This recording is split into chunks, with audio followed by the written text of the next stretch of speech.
Amazing grace, how sweet the sound that saved a wretch like me.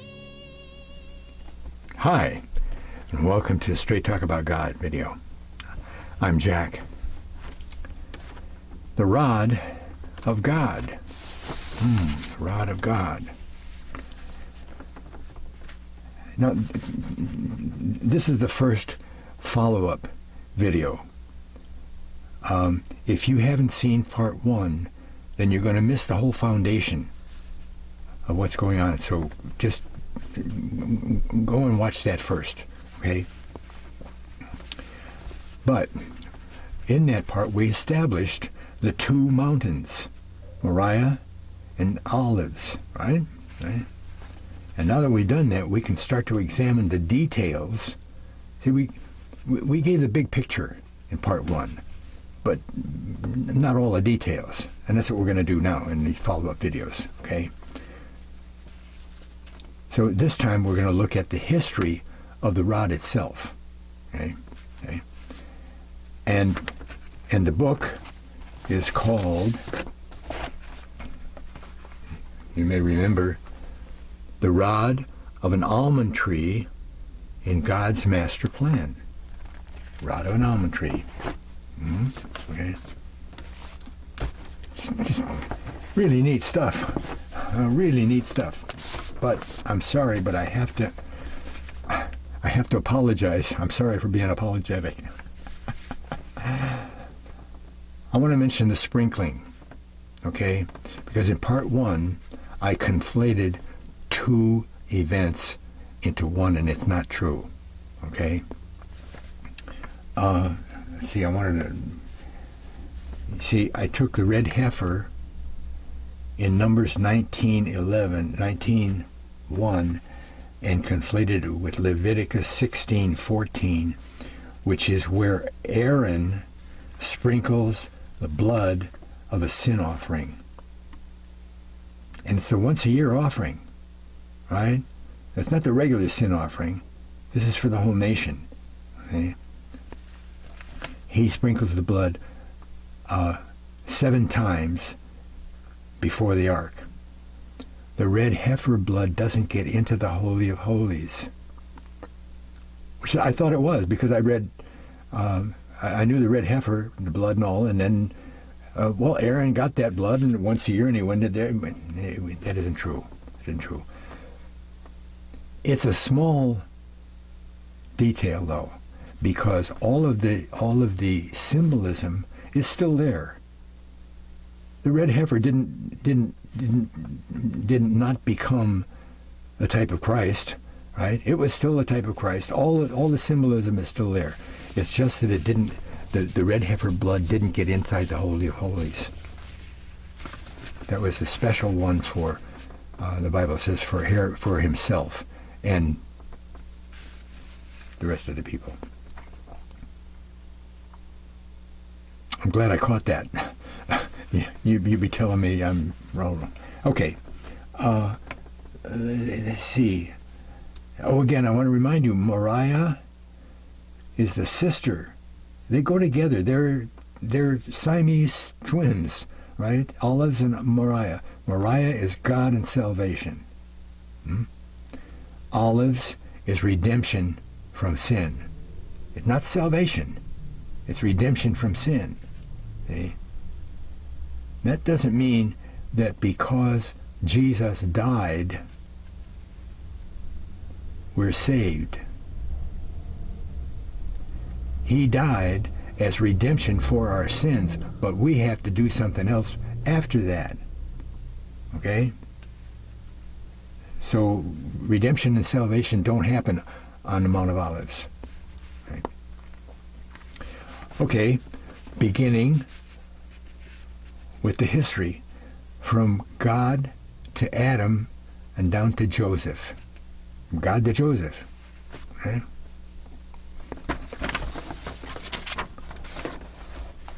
As mentioned before, God gave Adam a branch from the tree of life, which became known as the rod of God. Now, earlier on, they say that as it says, the tree of life in the paradise of God in heaven, God took that and put it down on the earth, put it into the Garden of Eden. Okay? Tree of life. Okay? Because that's his message. There's life with me. Okay? Which became known as the rod of God. Considering its source, God, it must have been of supreme symbolic significance. Well, sure. But its literal history must have been also of utmost importance. Well, I guess, right?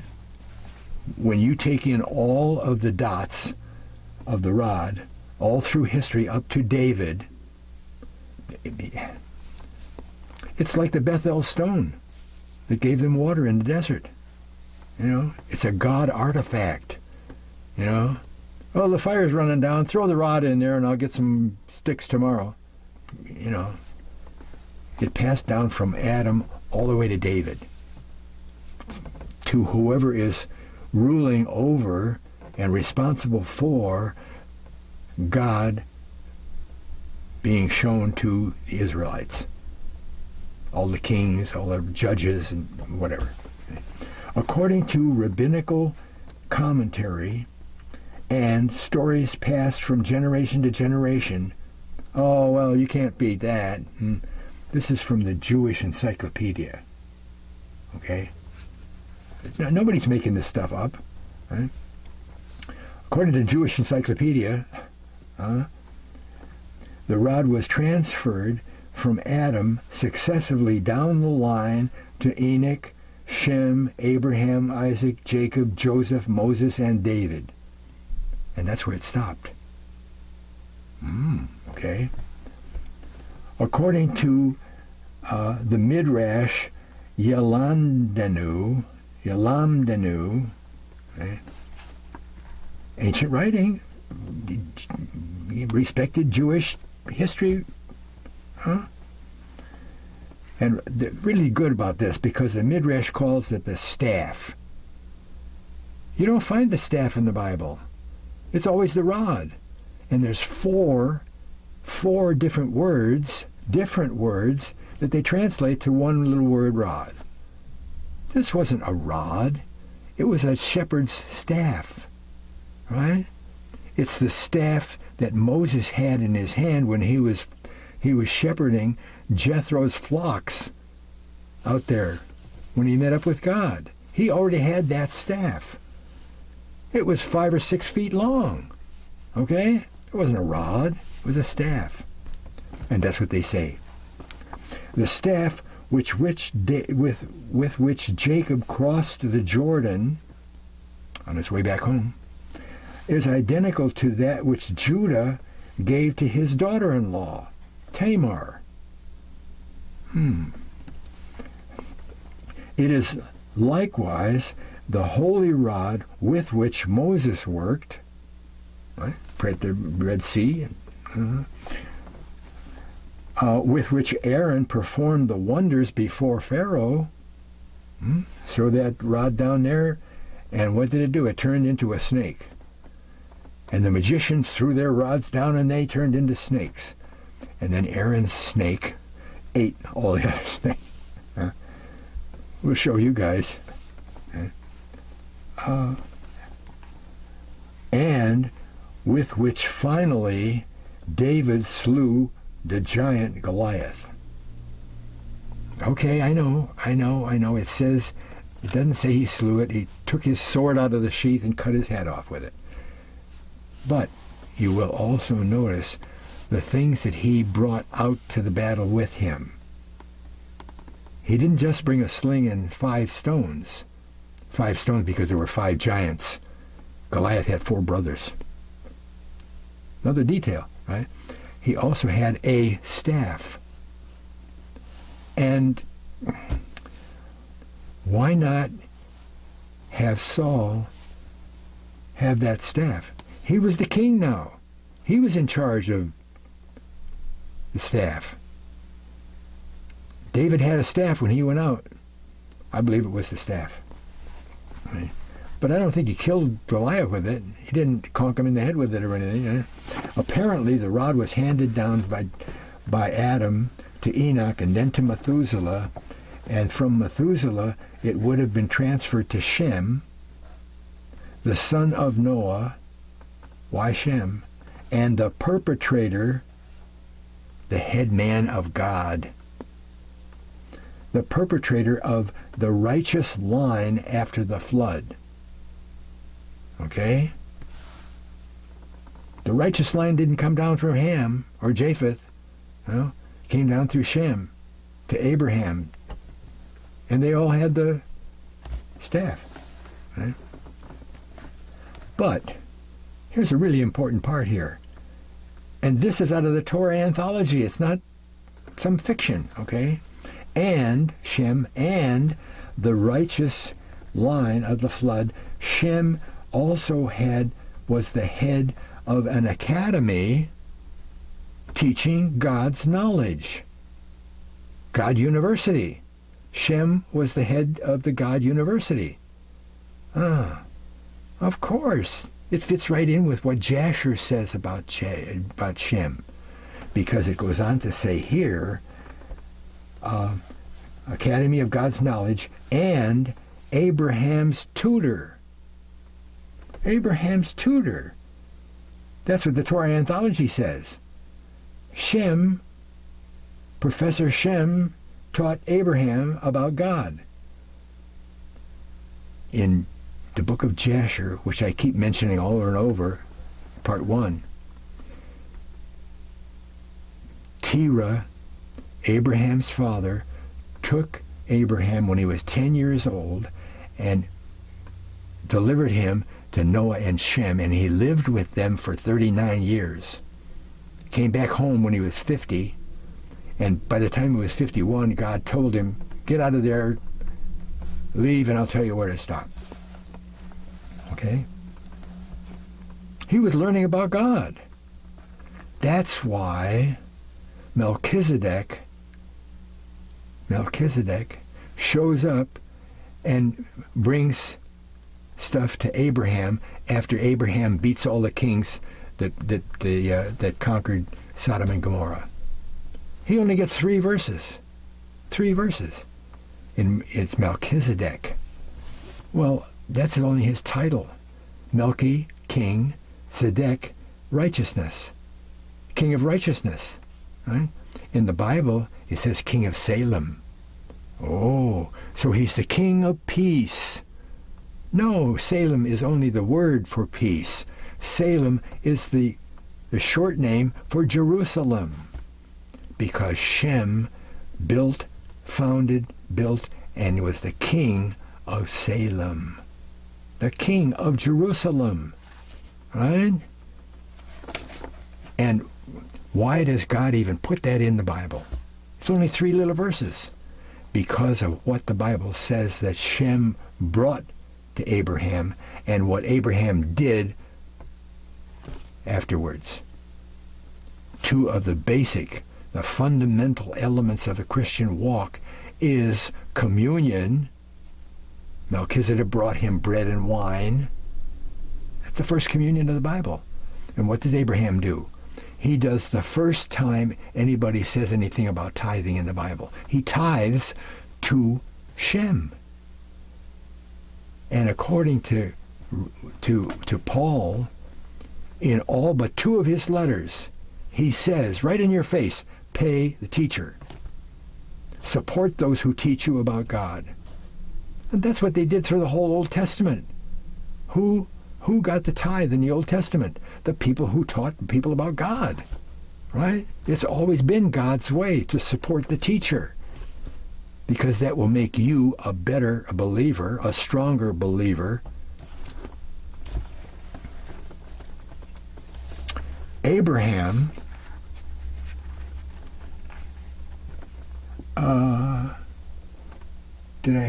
I wanted to mention that that the rod, the staff, actually became a substitute king's scepter. Jacob even says that the scepter will be Judah's, which not only means that he will be the king, but he will have the rod. That's why he had to give it back so that Jacob could have it, right? It became the scepter of Israel. They were crowned on the Bethel stone with the staff. Okay?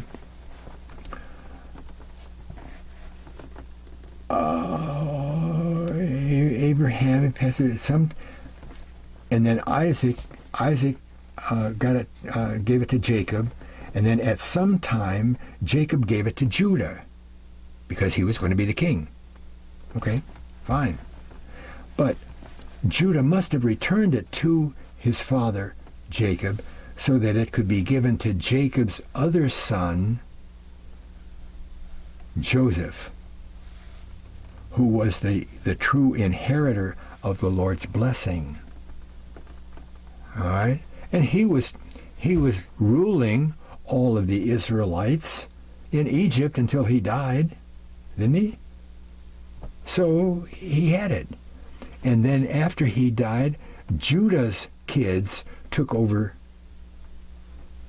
as Jacob commanded. They became the king for another 200 years, right? And then the last 100 or 150 years is when they went into servitude, after the Pharaoh came back down. Okay? How about Joseph to Moses? Oh, they made this one up too. After Joseph's death, however, there is a temporary lapse in the possession of the rod of God's chosen line. Wow. We don't, all of a sudden, it's Moses from Joseph. Well, how did that happen? On Joseph's death, this is out of the Jewish Encyclopedia, okay?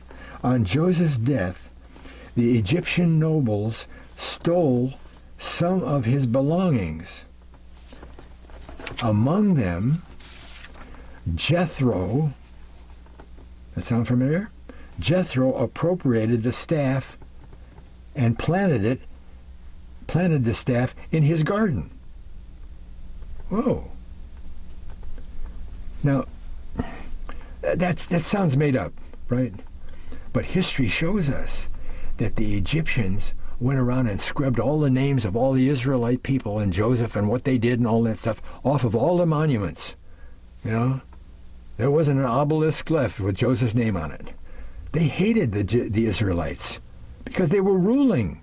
They ruled for over 200 years. Right? And they were the second wave of foreign rulers. Hyksos. Look that up in the encyclopedia. Hyksos. Okay?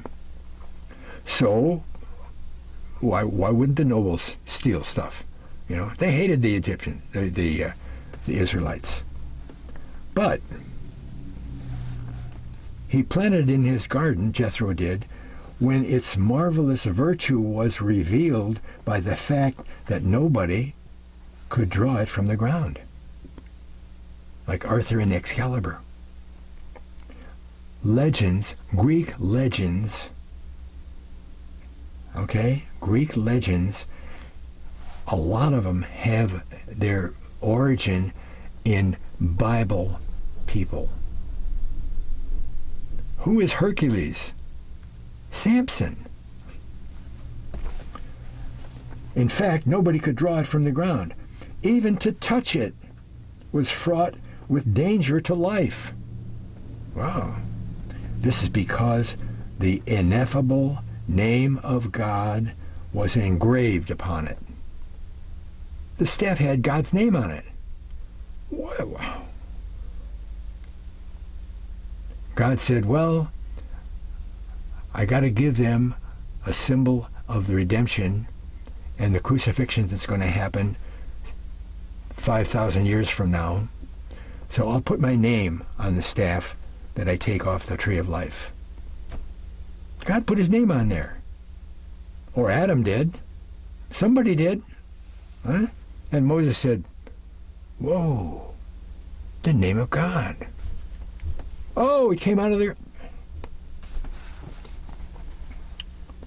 When Moses entered Jethro's household, he read the name, and by means of it was able to draw the rod from the ground. And for that service, Zipporah, Jethro's daughter, was given to him in marriage. And then he went out and he worked tending the sheep. And one day while he was tending the sheep, God said, hey, you, Moses. Huh? According to Exodus 3:1, Moses was shepherding Jethro's flocks when he came to Horeb. We know where that is. We know what it is. Okay? That's not some mystery. In parentheses, they put Mount Sinai. Ah, Mount Sinai. Ah, how many places do they say Mount Sinai? This is Mount Sinai, that's Mount... More than that. Horeb, the mountain of God. Okay? Therefore, there is a scriptural connection between Mount Sinai and Jethro's garden. Okay? So he's tending the sheep. You don't go 100 miles away with the sheep, right? There's a good connection between Jethro and the mountain of God, right? And he comes later to talk to Moses, right? He's into God. Jethro is, okay? Therefore, the scriptural relationship, we call it arbitrary. Okay? In fact, wait a minute, did I miss something here? Quite right. No, I'm coming up with it here. In fact, the Arabic name for the mountain, Horeb, the Arabic name is Jabal al-Lawz. Jabal al-Lawz. Today, that's the name of it, okay? What was the name that Jacob gave to the place where he saw the dream? Bethel, right? Bethel. House, Bethel, Beth, house, El, God, Bethel. In the Bible it tells us he named it Bethel, but at first it was named Luz. Laws, Luz. Same word, different language, same word. What did we find Luz meant? They named a town Luz. Why? Because the name of the town was Almond Tree. Tree of an almond. Almond tree. Luz was a tree of an almond tree. And now in Arabic, we're going to find that the meaning laws is mountain of the almond.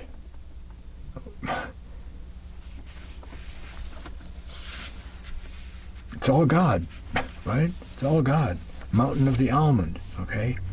The Bedouins living in this area right now know that this is the mountain where Moses encountered God.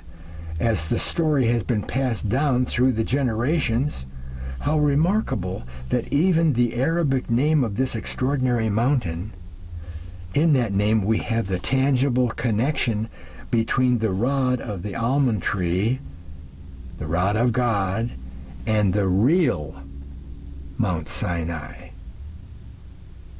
All the other places where you might say, might find somebody say, oh, Mount Sinai where they got the Ten Commandments was here because this and that. No. It's Horeb. Horeb is Mount Sinai. Right? According to God's command, this perpetually budding almond rod, now we're done with Moses and we're going to David, from David to Moses. Okay? Perpetually budding almond rod, which became known as Aaron's rod, was to be placed, quote, before the testimony. Numbers 17:10, we talked about that. Before the testimony. Ten Commandments is the testimony. The ark, the testimony, before. Not in, before. Okay? Before the testimony. This meant that it was to be placed in front of the ark. Right? In front of the ark, which contained the testimony, quote, the tablets of the covenant. Okay? Additional Old Testament references confirm that only the tablets were inside the ark. But what does Hebrews 9 tell us? Oh, well, the Ten Commandments were in there, and the pot with manna was in there, and the rod of Aaron was in the ark. That's what it says there in Hebrews, right? That's what it says in English. But that's not what it says in Greek, right? Okay? Unfortunately, due to a mistranslation, Hebrews 9, 3 and 4, the traditional belief is that Aaron's rod was also placed inside the ark. Inside. Not in front of the ark, but inside. This passage has been translated. The Greek has been translated, what it says in the Bible. And behind the second veil there was a tabernacle, which is called the Holy of Holies. Another little tent inside the holy place, right? Okay? Called the Holy of Holies, comma. That's important. But you'll be forgetting about it in a minute. Inside the Holy of Holies, comma, having a golden altar of incense, the Ark of the Covenant, covered on all sides with gold, in which was the golden jar holding the manna, and Aaron's rod which budded, and the tablets of the covenant. Well, if Paul wrote Hebrews, that must be right. Well, he did write Hebrews, but he wrote it in Greek. And in Greek, that comma changes everything. Because in Greek, the grammar is different, right? However, the original Greek grammar indicates that the subject of the passage is the Holy of Holies. Oh, how does that... You see, Greek and German. German comes out of Greek, anyway. They switch the subject and the object. So it comes out sounding funny. In German, you would say, throw the cow over the fence some hay. You see? The hay is the subject. Throw some hay, in English, throw some hay over the fence to the cow. Not throw the cow over the fence. Eh? So what they're saying here is all of these things are in the Holy of Holies. Holy of Holies is last. It's the subject. All of this stuff is in the Holy of Holies, not all in the ark. Yeah?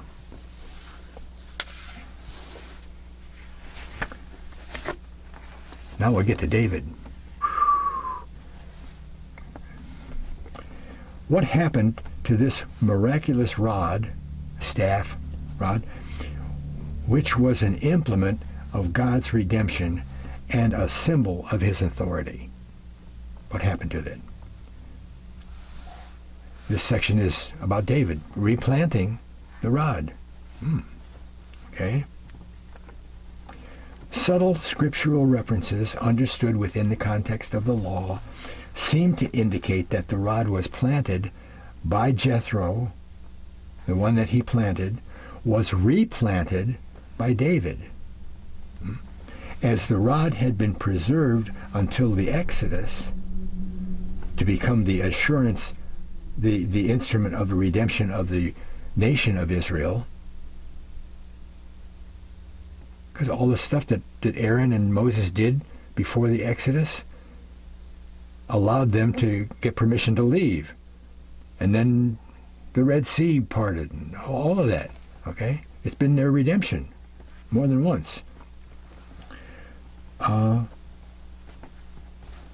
Exodus, to become the instrument of redemption of the nation Israel, the authors believe that it was likewise preserved until the crucifixion to become the instrument of redemption for all mankind. It's all types. All types. The whole Old Testament is a type of Christ in all the little details. You follow the actions, the elements in the Old Testament down to the bottom, and you find a type of Christ. This points to something about Jesus. Okay? Redemption of mankind. Let's examine a pivotal event which seems to mark the crucial replanting of the divine almond rod. It is known that David's son Absalom attempted to usurp his father's authority, and King David was caught off guard and had to flee for his life. As he did so, he fled over the Kidron Valley. Remember, the priest built a bridge from the Temple Mount Moriah, over the Kidron Valley where the brook is in the middle, okay, onto the Mount of Olives, and then up to the surface. That was so they could put the red heifer up there, okay? One of the reasons, okay? He was supposed to so he over the Kidron Valley and ascended the Mount of Olives to the summit. That's in 2 Samuel 15. And then he goes on to quote parts of different verses in that. In verse 23, it says, the king, David, also passed over the brook Kidron. And then in 24, it says, Zadok also came, and all the Levites with him, carrying the ark of the covenant of God. 25, and the king said to Zadok, return the ark of God to the city. If I find favor in the sight of the Lord, then he will bring me back again. Then he goes on, but we'll go on here. From previously quoted scripture, it's known that Aaron's rod was positioned in front of the ark, before the testimony, in the Holy of Holies. Okay? It is also known that wherever the ark was moved, the rod moved in conjunction with it. It had to, because it had to be where the ark was when the sacrifices and the sprinkling of the blood was there. Okay? And that was a significant area, was contained within a radius of 2,000 cubits from the ark, and was considered holy. Holy. We talked about that, number one. In fact, whether the ark was moving or stationary, this 2,000 cubit perimeter was carefully maintained. Who says so? The Torah Anthology. Okay? This idea is supported by Joshua 3:4 and Numbers 35:5. Surely the rod would have been kept within the holy perimeter surrounding the ark. Okay? Whatever the ark's position was. Therefore, it's reasonable to assume that the ark and the rod could not be separated from each other by a distance exceeding 2,000 cubits. And a cubit is a foot and a half, so that's 3,000 feet. 3,000 feet, which is a Sabbath day's journey, as we outlined in number 1. You can't go farther than 3,000 feet from the people, from your own possessions, because when you travel 1 foot beyond that, it's called work. They call it work after 3,000 feet, and you don't work on the Sabbath, or you die. According to 2 Samuel 15:25, David instructed Zadok to return the ark to its position inside the Holy of Holies of the tabernacle.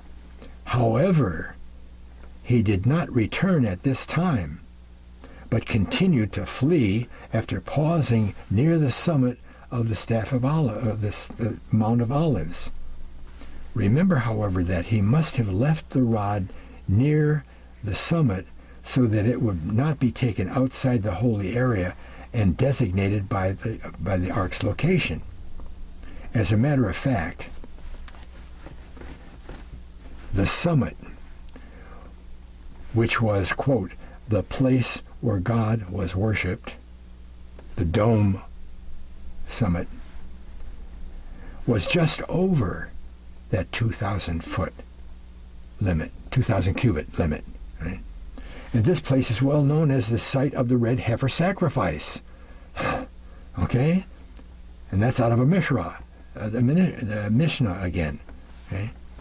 David wept as he ascended the Mount of Olives. And then, in Psalm 22, he reveals a clear prophetic picture of the future crucifixion scene. David wrote the Psalms, right? Well, most of them. Okay. And in Psalm 22, he wrote the whole scene of crucifixion as is listed in the Bible. How do you know that? God showed it to him. Of course, God showed it to him. The way he showed things to other prophets. David was definitely a prophet of Jesus' time. About Jesus. He was a type of Christ. Right? Well, he gets in trouble and he quotes all of this stuff about the crucifixion. Right? He describes the one, that's Jesus, the one is Jesus on the cross. Okay? On the tree. The cross on the tree. He describes one who is, quote, a reproach of men and despised by people. We also see him and say, they sneer and say, let him, the Lord, let the Lord deliver him, because he delights in him. Wow. Here's the religious leaders saying, yeah. And David saying it 1,000 years earlier. And that's not all. Because it goes on to say, the one in anguish, Jesus, quote, they pierced my hands and my feet.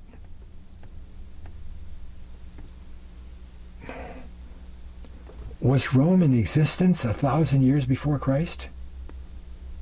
City-states, but the Roman Empire? Roman crucifixion? How does he know this? Pierced my hands and my feet. I can count all my bones. This is still him quoting.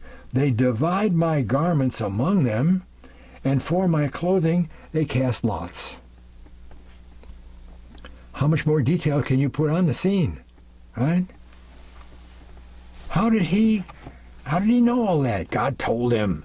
All right? They go on to say that. Right? Was David given a vision of these events and then directed by God to plant the rod? See? It all just fits together. Right? Plant the rod there, knowing that it would become the instrument of redemption of all mankind? Yeah, of course he did. Right? And what happened? What happened with the threshing floor of Ornan? David bought the threshing floor, and later, that's where Solomon built the temple. David told him where to build the temple. God told David that the temple was going to be there. Go. It doesn't say that in the Bible. It just says go, and he paid with gold. Where the temple was going to be. Right? Conclusion. Assuredly, the Creator guaranteed the preservation of the rod of God until he would use it as the instrument of his ultimate redemptive work. Right? And from Adam in the Bible to David, it's all a type of the God's salvation through the tree of life, which will be in the city during the millennium, right? Okay. God had planted the original tree of life in the Garden of Eden, right? Under his guidance, a branch from the almond tree was planted in the garden by Jethro. Once again, it was replanted by King David in another garden, the Garden of Gethsemane, where Jesus liked to go and pray, right? Jesus knew exactly what was going to happen, didn't he? He knew that he was going to be crucified, right? He knew where it was going to happen, when it was going to happen, right? And it was all right there where he was praying, right? God told him all that. He knew all that, right? Once again, it was replanted by King David in another garden on the Mount of Olives, and the tree grew there for 1,000 years till it became a big tree of an almond tree. And that's where they were crucified. All three of them. All three of them.